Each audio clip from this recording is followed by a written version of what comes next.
Okay, hello everyone. Firstly, I hope you and your family are all well, and obviously a very unusual and trying time for all of us. Um, in some regards, it's quite ironic that our first online lecture is going to be about the First World Wars. I think it echoes very much a time in which very, very suddenly things changed very, very quickly, and everyone was uncertain about what was going to happen next. So when we last spoke, we talked about how the French or Germany had invaded France in August of 1914, thereby triggering the First World War. What was the attitude in France towards war once the Germans invaded? Um, Often, as in popular memory, there's an idea that the war was warmly celebrated across Europe. Certainly in France, contrary to maybe what the picture here is indicating, there was a great deal of trepidation, and especially as the crisis began, when the question was, would France go to war to fight to defend Serbia, for example? There was very little enthusiasm.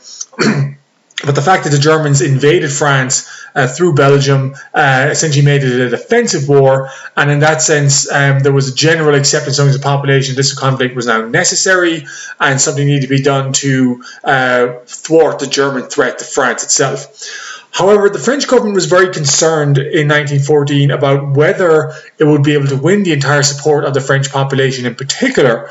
It was worried about political forces on the left that might take steps to interfere with French mobilization.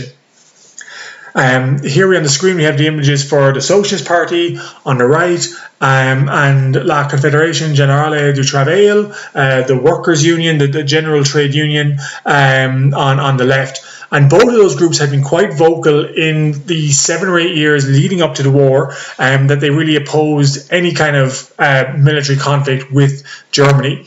In fact, the Socialist Party in early June or July 1914 had actually voted that if France went to war with Germany, they would hold a general strike in order to prevent the mobilization of the French army, with the caveat that the German socialists did the same thing. So basically the workers of France were saying, if the workers of Germany support us in a general strike to prevent war, we will take steps to prevent the mobilization of the French army. And to that end, the government had created a list of people known as Le Carnet B, Notebook B, essentially a list of prominent labour, trade union and socialist activists who were to be arrested at the moment that France went to war in order to prevent them interfering with the mobilization of the French army. The leader of the Socialist Party, a man we talked about in an earlier class, was Jean Jaurès. He was very adamant that the war should not go ahead, that the French government or the French workers should take steps to prevent the war from taking place. Albeit the circumstances in which the Socialist Party had voted to prevent the mobilization had changed. By the end of July 1914, the German Workers' and Democratic Party had voted to support Germany in war, thereby the strategy by which the French Socialist Party hoped to prevent war, i.e. acting in tandem with German socialists, had fallen apart. And so on July 31st, 1914, Jean Jaurès and some of his fellow activists, some of his fellow socialists, met in a cafe in Paris to discuss what their next move should be. And what happened was, you'll see here,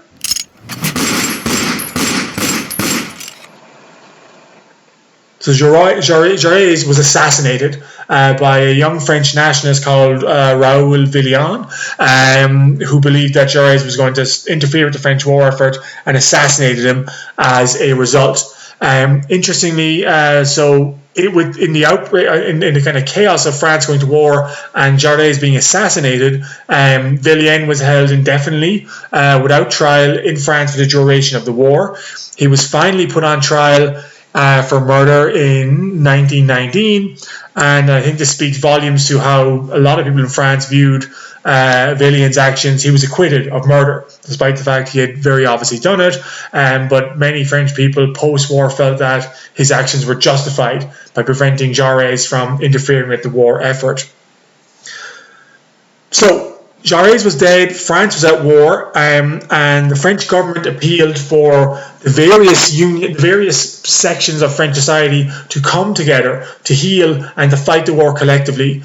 So President Raymond Poincaré called for what he called the Union Sacrée, a sacred union between the various elements of French society to come together and fight and deal with the threat of the German war. So this image here is supposed to represent the Union Sacrée. You see we have Catholics, monarchists, progressivists, socialists, trade unionists, radicals, Republicans, all uniting to fight off the German threat and put aside their political differences. And there were incredible scenes in the French Deputy of Chambers in the early days of the war, where we have socialists embracing Catholic politicians, people who've been sworn enemies for decades prior to the outbreak of war, demonstrating their willingness to put aside their differences and come together and fight. Okay, so the war is declared. What kind of war is it going to be? How is the war going to be fought? Obviously, as we've talked about in earlier classes, the French army had been planning for quite a while for this rematch with the Germans. The French army had obviously been humiliated during the Franco-Prussian War of 1870, and they were determined to have infrastructure in place to deal with what many of them saw as the inevitable war with Germany in the future. So by July 1914, the war is here. However, for all their planning, the French military leadership had failed to appreciate how modern weaponry was going to change the nature of war. Many of the French generals assumed essentially that the wars of the Napoleonic age, wars of rapid movements of troops, of quick-fire developments, was going to be the order of the day. Therefore, the French government had spent much of its military capital on investing in things such as what you're seeing here, the 75mm cannon, a very, very mobile weapon to be used for warfare when armies are rapidly moving around. As you all know, that's not how the conflict went. On top of that, the French military leadership refused to abandon the traditional uniforms of the French army with their very dashing red pants. And what this meant was essentially that they figured that taking the red pants off the soldiers and putting them in more kind of dour-coloured clothing would sap their morale. So the French army in 1914 went into battle in those bright red pants with those bright red hats. So what was the plan of the French government or the French military to deal with the war? What was their strategy? Obviously, in the earlier lecture, we talked about the Schleifen plan, that the Germans had a plan for how to deal with a two-front war against France or Germany. The French military also had a plan, what was known as Plan 17. The name Plan 17 simply reflects the fact that since 1870, there have been various evolutions of planning amongst the French military leadership to deal with a war against Germany. So what was Plan 14? Essentially, it was an offensive plan. The idea was the French were quite conscious that the Germans were planning to invade through Belgium. They were conscious of this for no other reason than for in the run-up to the war, the German military had been building railway lines up onto the border with Belgium and Germany. So it was pretty obvious that the Germans were planning that if an attack came, it would come through Belgium. The basic French plan was to stall and tackle the French, or to try and stall the Germans as they came through Belgium, but at the same time rapidly advance into Alsace-Lorraine and seize that back for Germany. That was the plan as things were supposed to happen according to Plan 17. That's simply not what happened. The French invasion of Alsace-Lorraine was quickly driven back by heavily defended German positions, and the German invasion through Belgium ended up being much more comprehensive, much of a higher intensity than the French military were expecting. And so quite quickly, the German military was able to move through Belgium and begin pushing the French army back. And in accordance with the Schleifen plan, which we talked about in an earlier class, the basic plan was to circle around Paris, capture the French capital, and knock the French out of the war. It looked like in the first weeks of the war that France was very much in danger of a rapid defeat at the hands of the Germans, as had happened in 1870. But a couple of factors made a difference in order to help prevent the French military from being completely overrun.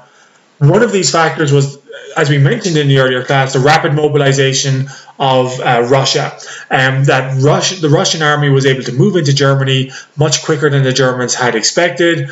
The Germans had to send troops back east to deal with this Russian threat, which they dealt with relatively successfully. At the Battle of Tannenberg in August 1814, the Germans essentially annihilated a large Russian army. But the trade-off was, as I mentioned in my lecture notes, that the victory they got in Tannenberg possibly played a decisive role in denying him perhaps a more important victory in the West against France. So the basic plan of the Schlieffen Plan was to, as we saw here, for the German troops to encircle Paris. So you see this German army here was supposed to march around Paris, meet up with the forces that had come in to the east of Paris, and it's essentially entomb the French capital. The German army that was supposed to encircle Paris was led by a guy called Alexander von Kluck. And to make a long story short, what happened was von Kluck, rather than encircling Paris as he was supposed to do, decided to return north to chase retreating British and French troops. And this created, I'll show you a diagram in a moment, this created a split, a gap in the German army, the German front, that the French were able to capitalize upon. So the French leadership, the French command, despite the fact the war was going rather badly in the first couple of weeks, didn't panic, was determined to face off the German threat. The overall commander was Joseph Joffre, pictured here, and one of his senior commanders was Joseph Gallieni. And Gallieni realized that because the German First Army under von Kluck had not encircled Paris as it was supposed to, it had created a gap that if the French army could be mobilized quickly, they could exploit. That if the French army could fill this gap, break the German front in two, this would force the Germans to retreat. The question was, could he get the French soldiers to the gap created by von Kluck as quickly as he can, as quickly as they could? The answer was yes. And how did they do so? Taxi! Taxi, yo! By calling a taxi. They essentially had all the taxi fleet of Paris mobilized to carry French soldiers as far north as they could quickly in order to exploit this weakness on the part of von Kluck, this poor decision on his part, and that allowed a gap to open. So you'll see here what I mean. So this is von Kluck turning north to chase these retreating troops, creating this gap between his first German army and the rest of the German armies, and it is this gap that British and French soldiers marched through. They were threatening to flank both the Germans on the left and the right, and that forced the Germans to retreat in general. That spared Paris from being completely encircled and ultimately caused the war to continue. That had Paris been encircled, it's quite likely the French would have been knocked out of the war early. This event is known as in French history as the Miracle of the Marne. That when all seemed lost, Joffre's decision and Gallieni's decision to exploit this sudden gap in the German line, responding to the situation quickly, helped save France from defeat. So the war was not won or lost in September 1914 with the Battle of the Marne, but what was decided was that the war would continue, and as we know, will continue for some time.